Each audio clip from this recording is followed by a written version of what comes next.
بسم الله الرحمن الرحيم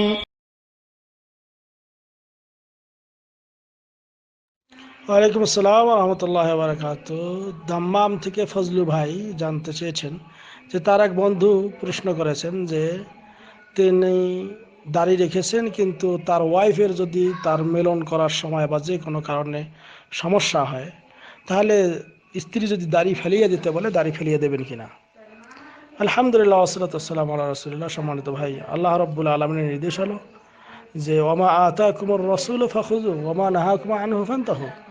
তোমাদের রাসূল তোমাদেরকে যা দেয় তা গ্রহণ করো এবং যা থেকে নিষেধ করেন তা বর্জন করো। কাজেই রাসূলুল্লাহ সাল্লাল্লাহু আলাইহি ওয়াসাল্লাম তাঁর বাণী হলো প্রায় বিভিন্ন ধরনের শব্দ এসেছে, 5-7 ধরনের শব্দ এসেছে যে ইফুল্লুহা, অফিরুল্লুহা, ওয়ারখুল্লুহা, হ্যাঁ, যে তোমরা দাড়ি লম্বা করো, দাড়ি বাড়াও, দাড়ি ছেড়ে দাও, এরকম করে অনেক শব্দ এসেছে। আল্লাহ নবী সাল্লাল্লাহু আলাইহি ওয়াসাল্লামের আদেশ হলো দাড়ি লম্বা করো, ওয়াকাসসু শারিব এবং মুছ খাটো করো। তো এটা কার আদেশ? রাসূলুল্লাহ সাল্লাল্লাহু আলাইহি ওয়াসাল্লামের আদেশ। তা আল্লাহ এবং রাসূলের আদেশের যখন আসবে, তখন কোনো মুমিন আর মুমিনের জন্য খিয়ারাত নাই, এখতিয়ার নাই, অধিকার নাই যে আল্লাহ এবং রাসূলের আইনকে লঙ্ঘন করা। কাজেই এই ক্ষেত্রে যদি আপনার স্ত্রী বা ওই ভাইয়ের স্ত্রী তিনি যদি বলেন যে না তুমি দাড়ি ফেলিয়ে দাও, কারণ দাড়ি থাকলে আমার সমস্যা হয়ে যায়, তাহলে সে কথা মানা যাবে না, বরং দাড়ি রাখতে হবে।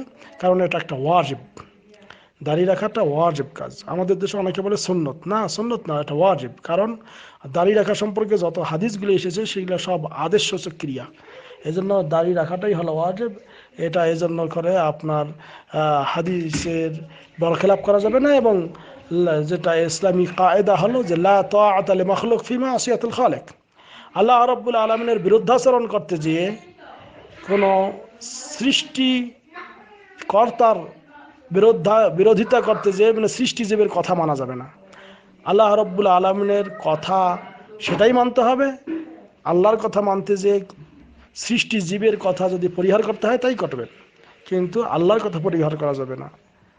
কাজেই আল্লাহ এবং রাসূলের কথাই হলো সর্বোচ্চ এবং তাদের কথাই মানতে হবে। স্ত্রীর কথা এক্ষেত্রে মানা জায়েজ না এবং এটা ঠিকও না।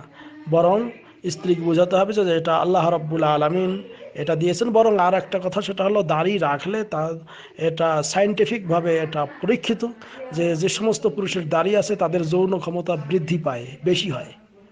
হ্যাঁ, কেউ কেউ কোনো কোনো গবেষক বলেছেন যে দাড়ি কাটার কারণে মানুষের চামড়া থেকে যে একটা প্রলেপ এটা কেটে যায়, এর কারণে তার যৌন ক্ষমতা হ্রাস পায়, কমিয়ে যায়, কিন্তু দাড়ি থাকলে এটা বৃদ্ধি পায়। আশা করি ক্লিয়ার হয়েছে। তো সেই স্ত্রীকে এটা বুঝাতে বলবেন এবং ইনশাআল্লাহ আশা করি মুসলিম বোন তারা বুঝবেন। হাজা আল্লাহ আলম বিসওয়াব। সাল্লাল্লাহু আলা নবিয়িনা মুহাম্মদ। আসসালামু আলাইকুম ওয়া রাহমাতুল্লাহ।